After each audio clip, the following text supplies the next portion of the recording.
Welcome to CTV News, Your Canada. It's Monday, February 16th.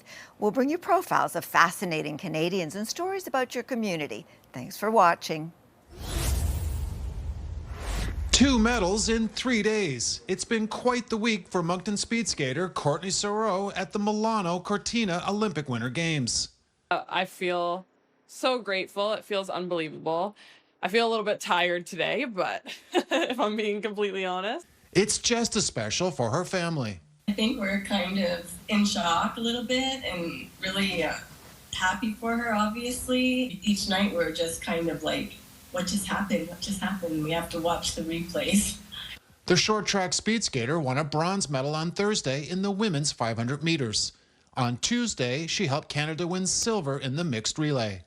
We are very proud of course, we know the hard work that she put behind all this and the lows and highs that she had to go through in the past.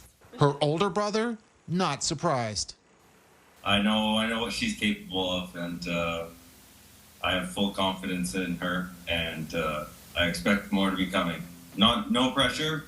Thursday's bronze medal, the first time a Canadian outside of Quebec won an individual medal in short track speed skating.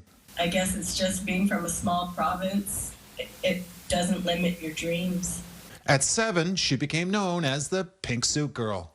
We were in PEI, actually, I believe, at a competition in the early days, and they had a custom-made pink suit they were selling, and she's like, "Mom, can you get me that suit, please, Mom? Please, please." At 9, Courtney wrote a letter as a class project expressing her desire to one day compete at the Olympics. She had written the letter about wanting to go to the Olympics and that it was hard work and she was willing to do it. When she was 13, Courtney began traveling to Fredericton. And she also lived in Moncton, which just didn't have any skaters of her similar speed there at the point in time. So her option was coming to Fredericton at first to be able to train. Eve, who played in the NHL and in Europe, admires his daughter's discipline. And we've traveled so much and we've lived in so many different cities. Started in Switzerland, we did it in Munich, we did it in Ontario, we did it in New Brunswick most of the time. She's a trooper. And Pink Suit Girl's mission isn't over yet. She'll be wearing red and white again tomorrow when she's back on the ice in Milan. Derek Haggett, CTV News, Moncton. The owner of NY Hair wants everyone to feel completely themselves. It's just fulfilling. The store specializes in beauty supplies, wigs, and extensions for all hair types. It also has a salon. When I get out of the building, I always look new and have something different, new colors in my hair. So I really appreciate this place. Yutunde Dina says that she opened the shop 12 years ago after graduating from Carleton University's business school. First opening a grocery store, she says customers scooped up her hair extensions the most.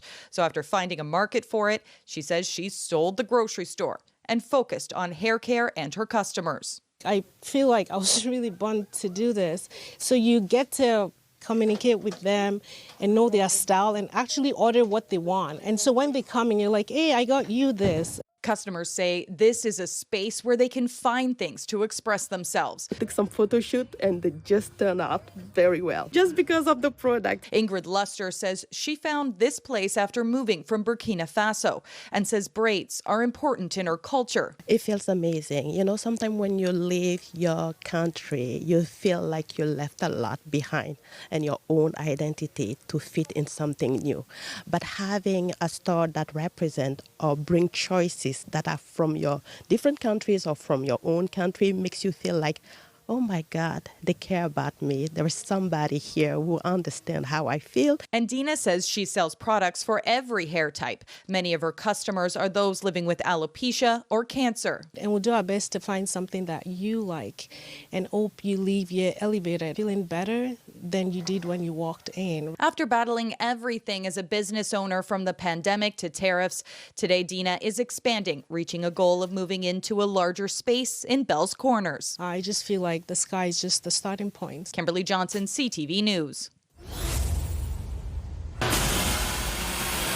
David McCauley has spent a lot of time fixing old equipment in his central Alberta shop. I was taking junk that people would look at and go, there's no way you're fixing that, and turn it into something. One day that work sparked a new idea. There was leftover pieces, so I just came down to the shop and I just started to create art. Now, 6 years later, his workshop, the Upcycler, looks more like a zoo. We've got the polar bear, the wolf, we've got an eagle, we've got the aquarium life. Each animal crafted from cutlery. This isn't something that I was educated to do or taught to do. This is something I learned to do by doing. He started with different metals, but nothing looked quite right until he finally found his silverware lining. When I started putting forks on it, I'm like, well, that's it. Right, and then now I had to find 25,000 forks. Since his first piece, this pokey polar bear, Macaulay has also finished Drew the peacock, Drake the duck, and Justin Beaver, complete with a nickel tail and glasses. He looks angry without the glasses.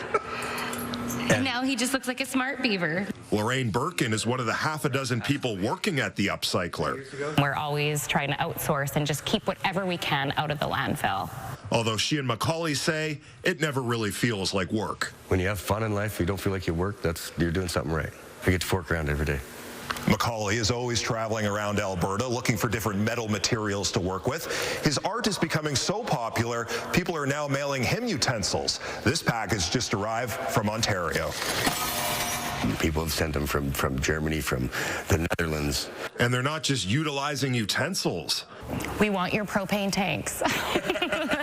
Macaulay started turning old tanks into light-up lanterns a couple of years ago. I've got one lady that's got 30 in her yard in Texas. There are hummingbirds, sports stars, even rock and roll legends like Ozzy Osbourne. That's actually going to go to Sharon. No, it's a surprise. He says he's already working on filling more than 300 orders this year. Now he wants to help other creators find similar success. I have a huge vision. I have a huge goal to bring other artists out here and allow them space to create. Allowing other artists to grow as his work glows. Matt Woodman, CTV News, Fallen, Alberta. Dominoes is a game rooted in strategy and passion. When you're at the table, it's kind of like it's a level playing field in this sense where you don't necessarily have that like levels to, oh, I'm this person or I'm this person. It's like when you're at the table, you're here to play a game, and that's really it. The Dominoes Club is a new free initiative by Marlon Pusey and Dak Turner designed to showcase the game of dominoes and its rich history. There's not an exclusive list to go play dominoes. Like you can play it at a corner shop, you can play it outside of a restaurant, so on and so forth. We don't want to add a layer of exclusivity or any barriers for people to be able to come play. With roots in Chinese culture, the game is popular across Caribbean and Latino communities as well, played across the world by diverse groups of people. I think I've learned that it's bigger than the game of dominoes. Yes, the game of dominoes is fun, but we're actually creating a vibe. We're creating a community. The game rules vary from region to region, but usually you can either play cutthroat, which is every person for themselves, or you can play in partners. So there's 28 tiles, and we dish out 7 tiles to each person. There's 4 people playing. Whoever has the double 6 is the one that starts, and then we go clockwise, and the point is to get rid of all the tiles in your hand. And when you're going in for the win, when you have the last domino that matches whatever is on the table, slam it down and you win the game. You know, you got to win with force. Currently operating out of the Annex Hotel lobby, the Dominoes Club will eventually travel to different spaces around the city to support local businesses and share the game with anyone interested in playing. And if you don't know how to play the game, it's no problem. There are plenty of people at the Domino Club to teach you the keys to the game. Jessica Smith, CTV News. Hey!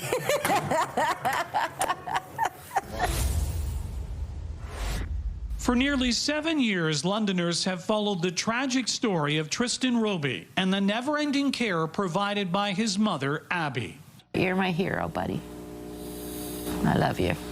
Abby, along with Tristan's sister Mackenzie and supporters, have been by Tristan's side since a July 2019 hit-and-run crash left him with a severe brain injury. Sadly, that injury took hold this past weekend. Tristan passed away on Saturday.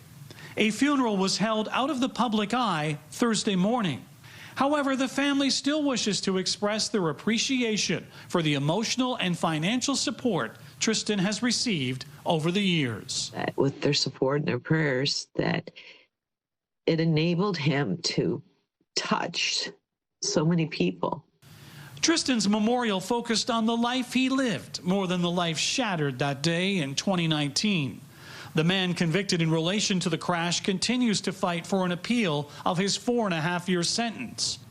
While Abby will continue to fight on behalf of her son, she said the quiet service at St. Peter's Basilica in his honor focused on Tristan's spirit and personality. You know, he just had a way of making you try to be a better person. So that's how he was in life, and that's how he was in his dark days. In time, Abby hopes to honor Tristan's legacy by becoming an advocate for others. Maybe to help other people that are going through this a similar journey, to help them navigate, because there is no book on that. For now, Abby will hold Tristan close by playing the song he once picked for his funeral during a passing conversation before the hit and run. Like, he really liked Ave Maria.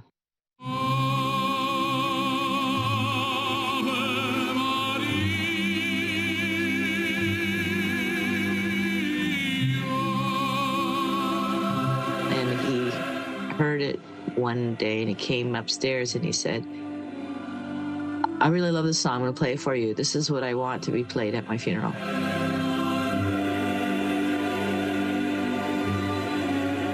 In London, Sean Irvin, CTV News. 7-year-old Leo is as lovable and carefree as golden retrievers get. You'd never guess he's had a rough road with his health. He started having kidney issues. He had to be very specific with his diet. So that kind of started his journey when it came to weight care and everything, and then he got hit with multicentric lymphoma. He went through radiation and chemo, leading to reduced activity, and after a while, his owners realized he had packed on some pounds. He was at 100 pounds. People around us were saying, like, oh, he's gained a lot of weight. So it was time for Leo to buckle down, eat cleaner, hit the gym. Sounds silly for a dog, right? Not so. Leo was referred to the Ontario Veterinary College's weight care program. There, good job. The more weight they bear on their joints, the more stress that causes in their joints. And in a case like a dog with osteoarthritis, we don't want them to be painful for the rest of their life. Extra weight can also lead to bigger problems like diabetes, urinary disorders, and skin diseases. Not only did the college offer Leo a tailored diet plan, they laid out a workout plan too. So if we combine our nutrition with exercise, we can aim at losing body fat mass, but trying to maintain muscle mass as much as possible. Something Leo has been a big fan of. Every time we drop him off for his workout, he pulls us to the pool and just cannot wait to jump in and does not want to ever get out. It seems to have paid off with major improvements in his arthritis and mobility. I'll look at his acupuncture appointments in the pool and I'm like, I wish I focused as much on myself. Like, what's going on here? His hard work is showing up on the scale. 82 pounds even. You're such a skinny dog now. You're so healthy. And while Leo is getting closer to his goal weight of 75 pounds, maybe the most rewarding part of it all is he has an energy level his family hasn't seen in years. Spencer Turcotte, CTV News, Guelph.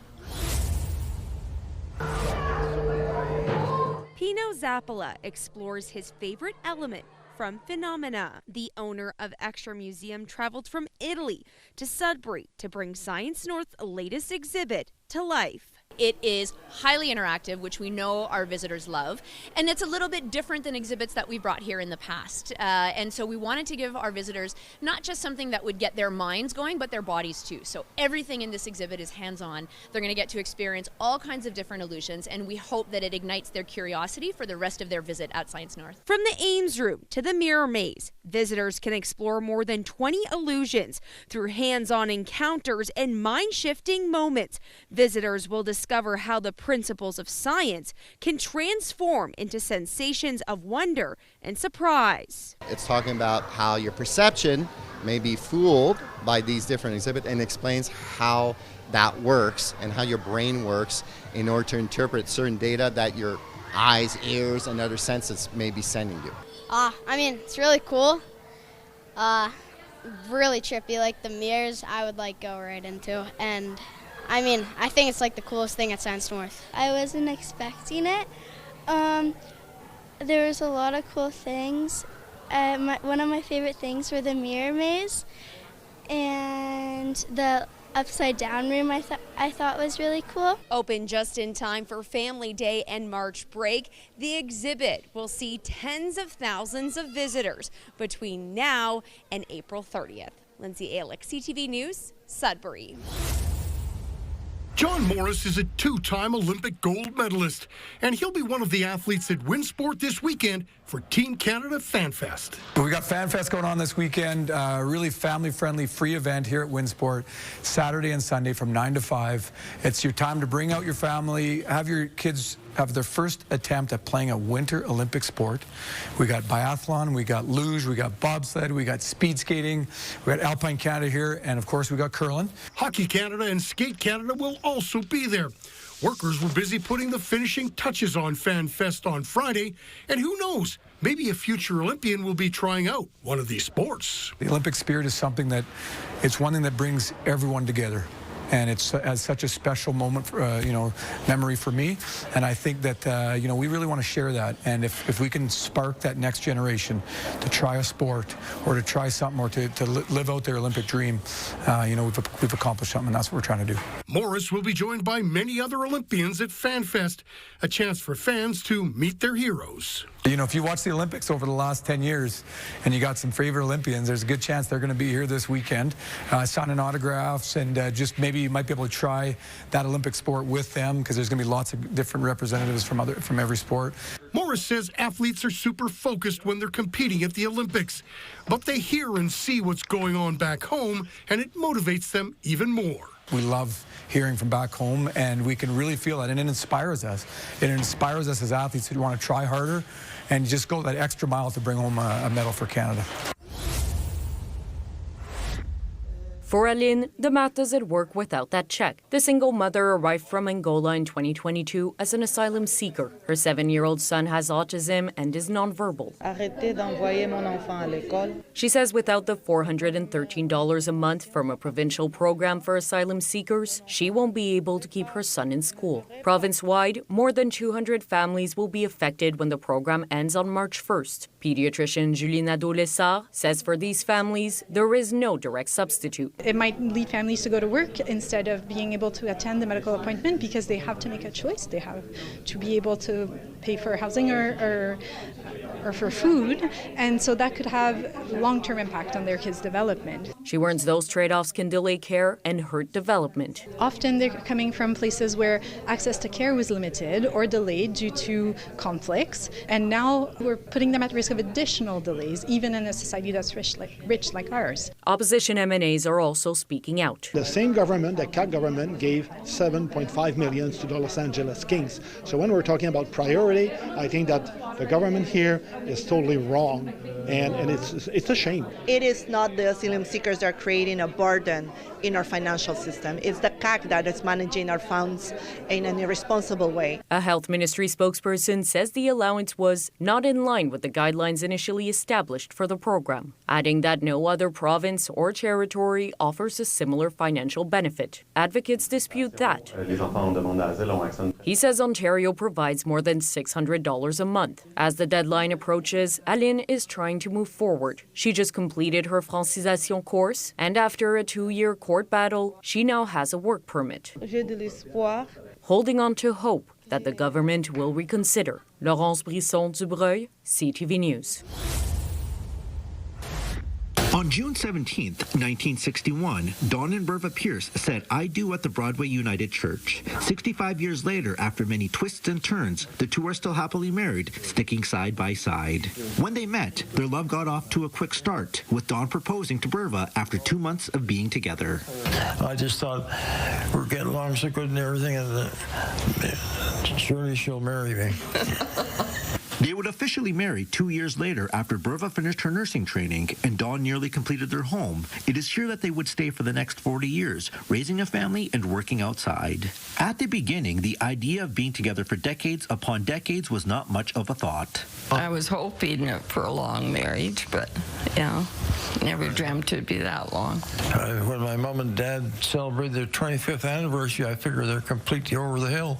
According to a 2024 report by Bonnier Institute of the Family, family, divorce rates have been dropping in Canada since the early 1990s. The report also says couples are marrying later in life, all positives pointing to marriages which could possibly stand the test of time. For those thinking of tying the knot, Pierce says that there should be some hope the union will last far into the future. Well, I think they should go into the marriage figuring that it's going to last. I think so many kind of think, oh, well, if things don't go my way, I'll exit. Over the years, Dawn has dealt with various health issues, battles that they have fought together. With Valentine's Day approaching, it is another opportunity to celebrate the life that they have built together. I feel very blessed to still have Don in my life, all the things that he's gone through. So, very blessed. And we get along pretty darn good. No, I have to win a few arguments. This Valentine's Day will be a quiet one at Queen Victoria Estates. They plan on saying they love each other and hope that they have many more years to come, proving that their love grows sweeter with time. Mick Fable, CTV News, Regina. A lot has changed in the world since November 2nd, 2024. Donald Trump became president of the United States. The postal strike affecting mail delivery for months didn't happen until nearly a year later, and Pope Leo XIV was still a cardinal. But one thing that hasn't happened since November 2nd, 2024 is the University of Saskatchewan Huskies women's basketball team losing a game. Just crazy to think of. Kind of snuck up on us, actually. You know, it's not something that you really think about as the season's going on. The Huskies have won 50 games in a row, which has them in the playoffs this weekend after a historic 20-0 regular season as the defending Canada West and national champions. Next thing you know, over the course of a year and a half or almost 2 seasons, we're at 50 games. So, like I said, the team's super veteran. We want to win every game we play, and so here we are. The last undefeated team to win the conference is the Simon Fraser Red Leafs, who won in 2005. And despite nearly forgetting what it's like to lose, these dogs are hungry to get their paws on another trophy. When it's more than basketball to us, when it's a lifestyle, when it's friends, family you get to surround yourself with, I think that's just the secret. The players credit Coach Elisa Tomaitis for getting the best out of each of them, knowing there's history on the line. She's the best at what she does, so we're grateful, so grateful to be learning from her every week. Entering the playoffs as the #1 seed in the country, like they have all year, means there's a target on their back, and they wouldn't have it any other way. We know that we're going to get every team's best game, and everybody plays their best basketball against us, and so it definitely holds us to the highest standard. The Huskies' playoff drive begins tomorrow at the Pack. Keenan Sorakan, CTV News, Saskatoon. Before we can appreciate where she's going, I'm not the type to sit back and do nothing. Dileia Visher reveals where she's been. I danced in New York City. Although anybody could buy a t-shirt from Radio City Music Hall, Dileia has the pictures to prove she danced there. In my youth. Although she didn't start training to be a ballerina until the relatively late age of 13. It was difficult, but I survived it. By the time she was 20, Dileia had risen the ranks to become a soloist, performing 4 shows a day on the iconic stage for up to 16,000 people. Well, it's a bit mind-blowing. Dileia danced at Radio City Music Hall for more than a decade before becoming a manager at Juilliard and later other arts organizations. It was a wonderful, stressful job. Wonderful, because Dileia loves doing things that are difficult. If that was something else I'd never done, well, go ahead and do it. See what you can make out of it. So, after raising her daughter, retiring from her career, and caring for her husband who had Alzheimer's, Dileia decided to try doing marathons when she was 80. Well, that was when I had the time to do it, you know. And Dileia made up for lost time, earning a wall full of medals and using her runs to raise more than $40,000 for charity. And being able to say at my age, I can still do these things. Now, at the age of 95, Dileia spends 5 days a week training physically.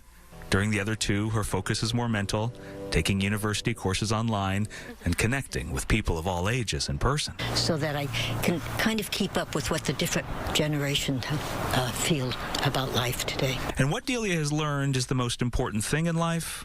kindness, to be kind, to think of others. And along with always treating people the way you want to be treated, be kind to yourself by always moving forward. Oh, it's wonderful. Yeah. Adam Sawatsky, CTV News, Saanich.